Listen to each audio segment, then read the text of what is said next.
எல்லாத்துக்கும் வணக்கங்க. இன்றைக்கி நம்ம பார்க்க போகிறது சுடலை மாடன் சாமியை பற்றி பார்க்கலாங்க. தமிழ்நாட்டில் தென் மாவட்டங்களின் திருநெல்வேலி, தூத்துக்குடி மற்றும் கன்னியாகுமரி பகுதிகளில் மிகவும் சக்தி வாய்ந்த காவல் தெய்வமாக சுடலை மாடன் வழங்கப்படுகிறாருங்க. சுடுகாட்டை காப்பாற்றுவராகவும் தீய சக்திகளை அழிப்பவராகவும் அறியப்படும் இவரை பற்றி நாட்டுப்புற கதைகளில் சுருக்கமாக காணப்படுறோங்க. சுடலை மாடன் சிவபெருமானின் அம்சமாக பார்வதி தேவியின் தவத்தால் உருவானவராக நம்பப்படுகிறாருங்க. பார்வதி தேவி இவரை ஒரு குழந்தையாக சீராட்டி வளர்த்தார். ஒரு முறை பார்வதி தேவி தூங்கி கொண்டிருந்த போது குழந்தையான சுடலை மாடன் கடுமையான பசி ஏற்பட்டு அந்த சமயத்தில் சுடுகாட்டில் எரியும் பிணத்தின் வாசனை உணர்ந்து அக்குழந்தை பசியின் காரணமாக சுடுகாட்டை நோக்கி சென்றதுங்க. சுடுகாட்டில் எரிந்த பிணத்தின் உடலை உணவாக உட்கொண்டு பசியை ஆற்றி கொண்டது. இதனால் சுடலை என்றும் மாடுகளை மேய்க்கும் தொழிலாளிக்கு கொண்டிருந்ததால் மாடன் என்றும் பெயர் பெற்றாருங்க.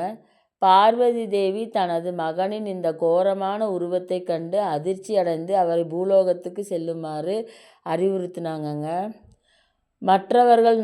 மற்றொரு நாட்டுப்புற கதையின்படி பல்வேறு பாண்டிய மன்னர்களின் காலத்தில் ராஜ கம்பீரன் என்ற அரசனின் வாழ்ந்தாருங்க. அவரது ராஜ்யத்தில் மழையின்றி மக்கள் ரொம்ப அவதிப்பட்டாங்கங்க.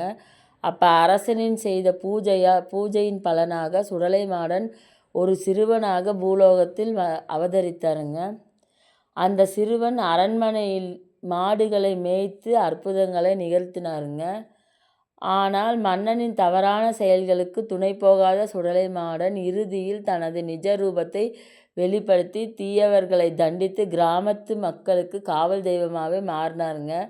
சுடலை மாடனுக்கு சுடுகாட்டில் அல்லது ஊரின் எல்லையில் மடாலயம் என்ற கோயில் அமைத்து வழிபடுகிறாருங்க. மாசி மாதம் நடைபெறும் கோடை விழா இவருக்கு மிகவும் பிரசித்தி பெற்றதுங்க.